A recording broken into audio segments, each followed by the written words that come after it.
एक राष्ट्र बनता किससे है?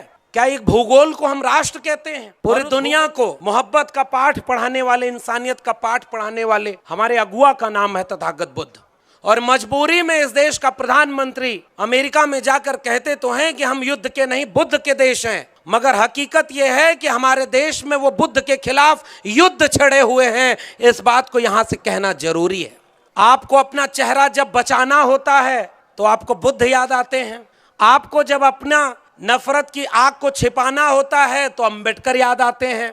और जब जब मौका मिलता है तो गोडसे गोलवलकर को लागू करने में वो पीछे नहीं हटते। हमारे पास विरासत में जो सांस्कृतिक जड़ मिली हुई थी, उसमें एक ऐसे नायक के एक सबसे महत्वपूर्ण जीवन के हिस्से की भूमि पर मैं खड़ा होकर एक बात कहता हूं। भारत आजाद हुआ तब भी भारत में देवी देवताओं की जनसंख्या थी 33 करोड़ और भारत के बाशिंदों की जनसंख्या थी 30 करोड़। यानी कुछ देवता सरप्लस थे, ज्यादा थे।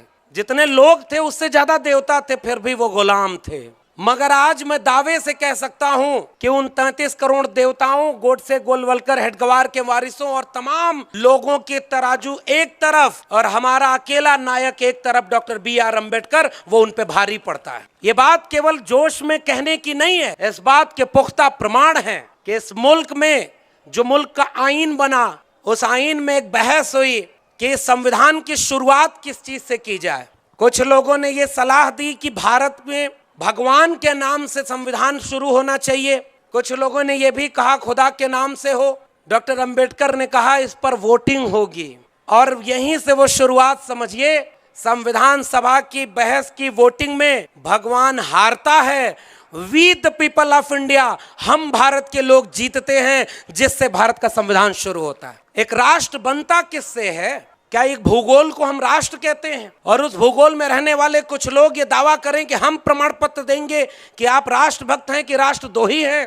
डॉक्टर अंबेडकर ने जो बात कह दी कि हम भारत के लोग मिलकर के राष्ट्र बनाते हैं, इस मुल्क की जमीन, इस मुल्क की तहजीब, इस मुल्क की साझा विरासत, इस मुल्क का आईन, सब मिलकर के, इतनी भाषाएं, इतने संस्कृतियां, सब मिलकर के एक भारत बनती हैं। और इन बहुरंगी संस्कृति के देश को कुछ लोग एक रंग में रंगना चाहते हैं। आज डॉक्टर अंबेडकर होते तो सीधे उंगली उठाकर कहते कि यह गलत है और हम तुम्हें एक रंग में इसे रंगने नहीं देंगे। उनको मौका मिला तो उन्होंने मनुस्मृति लिखी। उनको मौका मिला तो उन्होंने लिखा मुखस्य जायते ब्राह्मण बाहुर नाम क्षत्रिय। उन्हें मौका मिला तो उन्होंने लिखा कि एक महिला को बचपन में पिता के अधीन, युवावस्था में पति के अधीन और वृद्धावस्था में पुत्र के अधीन होना चाहिए। उन्हें मौका मिला तो उन्होंने लिखा कि शूद्र अगर वेद के श्लोकों को सुन ले तो कान में शीशा पिघला के डालना चाहिए। उन्हें मौका मिला तो उन्होंने लिखा कि इस देश में महिलाओं और शूद्रों को पढ़ाई लिखाई से दूर रखना चाहिए। उन्हें मौका मिला तो उन्होंने लिखा कि इस देश में जगह, जमीन और संपत्ति का अधिकार महिलाओं और शूद्रों को नहीं देना चाहिए। हमारे नायक को मौका मिला तो उसने भारत का संविधान लिखा जिसमें सब बराबर थे, कोई बड़ा कोई छोटा नहीं था।